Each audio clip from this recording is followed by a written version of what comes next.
Chapter 11. Meanwhile, morning arose at the Meyers residence. Scott returned home an hour ago, expecting to find his wife and daughter eating breakfast. Instead, he found Sophia sitting at the table eating cereal and reading the paper. "I thought you didn't speak English," Scott asked. "That's what you wanted to believe," Sophia shrugs, continuing to eat her frosted flakes. "Where is everybody, then?" Scott asked.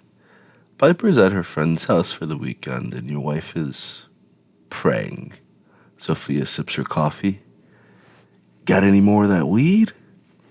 "I got it from Piper." "No shit, me too." Scott rubs his chin. "But, yeah. All right, now. I'm off to my den to get into smoke if you want to join and watch The Simpsons." "What's got into you?" Sophia asked, surprised by his cheery mood. "You know what? Since you can speak English, I'll tell you. I left last night. I looked at my lawn and said, God damn, this is the best this place has looked, even when I was a boy visiting Helen. Then I was going to the forest for a meet, and I said, fuck it. I'm drunk, I'm high, and I need pizza.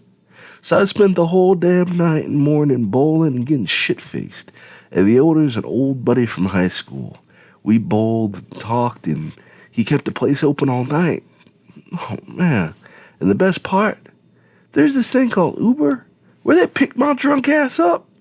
My daughter just called me a fucking ride home from wherever the fuck she is, like half an hour ago, saying she's safe and having fun.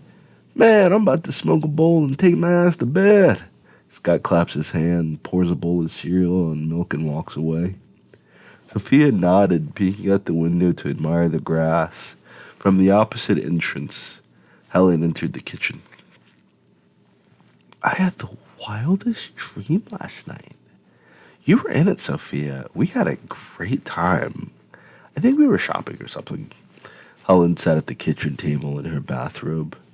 "I thought I heard your voice." Scott danced inside, kissing his wife on the cheek. "Oh, it's you," Helen groaned. "You were in my dream, too."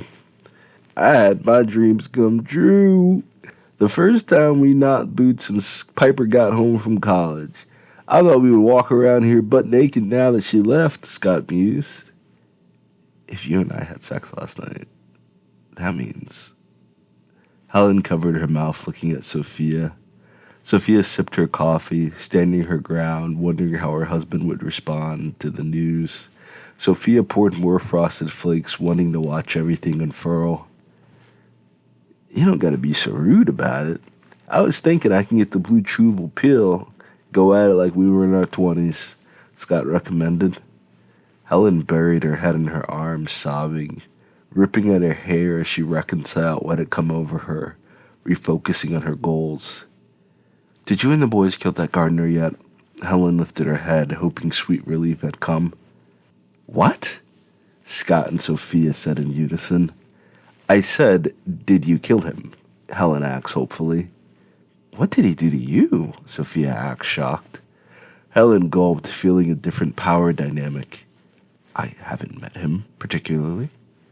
"And she wants me to kill him. God damn, that's why I went bowling." Scott clapped his hands. "You didn't go to the meeting?" "But you have to go," Helen whined. "Hey, guess what? I'm a grown man. I can do whatever I want. I quit. Fuck that." Scott eats his cereal. "I retired from teaching to do this all damn day. Every day. Man, I want to eat cereal, fuck my wife, and smoke weed all day." Helen shook her head. "You see, this is what your grandfather warned us would happen. You let one in, and what happens? Your whole way of life changes." "I was smoking weed and drinking beer long before yesterday. I don't do it in front of you because you act like this. I didn't even know you knew where that room was until last night." Scott laughed to himself. Sophia tried to chew as softly as possible, but couldn't hide what she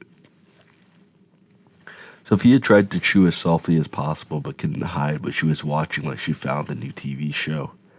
"Well, I thought you had quit smoking and drinking," Helen lied to herself. "I did. In front of you.